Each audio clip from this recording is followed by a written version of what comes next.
Price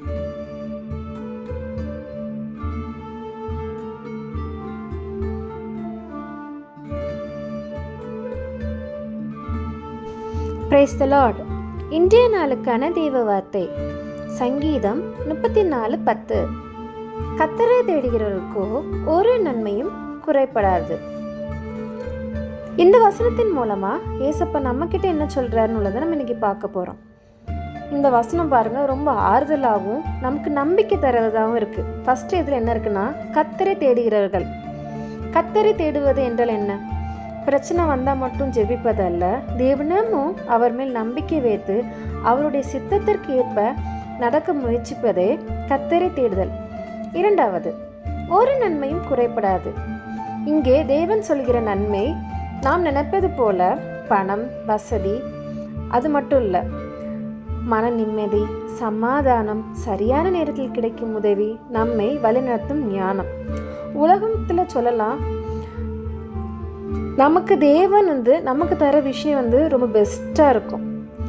உலகம் நமக்கு தர நன்மைகளை காட்டிலும் தேவன் நமக்கு தர நன்மை அது நமக்கு வாழ்க்கைக்கு ஆசீர்வாதமாகவும் நமக்கு என்ன தேவை அது உகந்ததாகவும் இருக்கும். ஒரு சின்ன குழந்தை எப்படி தான் பெற்றோர்கிட்ட நம்பிக்கையாக இருக்கும். இப்போ ஒரு கவர் ஃபுல்லாக ஒரு அம்மா அப்பா ஒரு சாக்லேட் பாக்ஸ் ஃபுல்லாக வாங்கி வச்சுருக்காங்க. அந்த குழந்தைக்கு தெரியும், அந்த சாக்லேட் அதில் இருக்க எல்லா சாக்லேட்டும் எனக்கு தான், நான் எப்போல்லாம் கேட்கணும் நான் தருவேன். ஆனால் அந்த அம்மா அப்பாவுக்கு என்ன தெரியும்னா, என் பிள்ளைக்கு இதில் எந்த பெஸ்ட்டான சாக்லேட் எந்த நேரத்தில் கொடுக்கணுன்றது தெரியும். அதே மாதிரி தான் நம்மளை உண்டாக்கின தகப்பனுக்கும் நமக்கு என்ன நன்மை, எப்போ தேவை, எந்த கரெக்ட் நேரத்தில் தேவை, அது எல்லாமே அவருக்கு தெரியும். அதை கரெக்டாக தருவார். சம்டைம் சில நேரத்தில் நம்ம என்ன யோசிக்கிறோன்னா, எனக்கு அது இல்லை, எனக்கு இது இல்லை, என் வாழ்க்கையில் மட்டும் ஏன் இப்படி எந்த நன்மையும் இல்லை, நடக்கலை அப்படின்னு நினைக்கிறோம். ஆனால் ஒன்று மறக்கவே செய்யாதீங்க, நம்ம கர்த்தரை உண்மையாக தேடினோம், அவர் சரியான நேரத்தில் நமக்கு என்ன தேவையோ அது கரெக்டாக தருவார். நீங்கள் யோசிக்கவே மாட்டீங்க.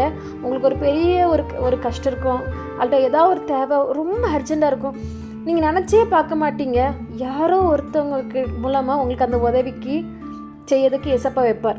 என் வாழ்க்கையில் அதே மாதிரி நிறைய விஷயங்களை ஏசப்பா செஞ்சுருக்கார். அதே தேவன் இன்றைக்கும் மாறாதவராக இருக்கார். உங்களுக்கும் எந்த குறையும் வராது. உங்களுக்கு எந்த நேரத்தில் உதவி வேணுமோ அந்த நேரத்தில் அது கரெக்டாக வரும். நீங்கள் எதை குறித்தும் பயப்பட வேண்டாம். ஒன்றே நீங்கள் சொல்ல வேண்டியது தான், நான் எப்பவும் சொல்கிறது, ஸ்தோத்திரம் சொல்லிகிட்டே இருங்க.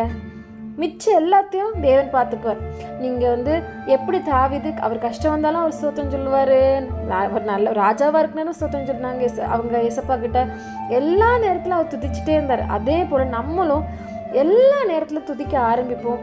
நம்மளுடைய தேவைகள் எல்லாம் தேவன் பார்த்துக்கொள்ள, எந்த குறையுமே இல்லாமல் நம்ம கர்த்தரை தேடினா நமக்கு எந்த குறையுமே நம்ம வாழ்க்கையில் இருக்கவும் செய்யாது, இனி எப்பவும் வரவும் செய்யாது. ஒரு குட்டி ஜெபம். அன்புள்ள ஏசப்பா, இந்த வசனத்தை நீங்கள் சொல்லியிருக்கிறது போல கர்த்தரை தேடுகிறவர்களுக்கோ ஒரு நன்மையும் குறைபடாதுன்னு சொன்ன பிரகாரம் எங்கள் வாழ்க்கையில் எந்த நன்மையும் குறைபடக்கூடாது ஏசப்பா.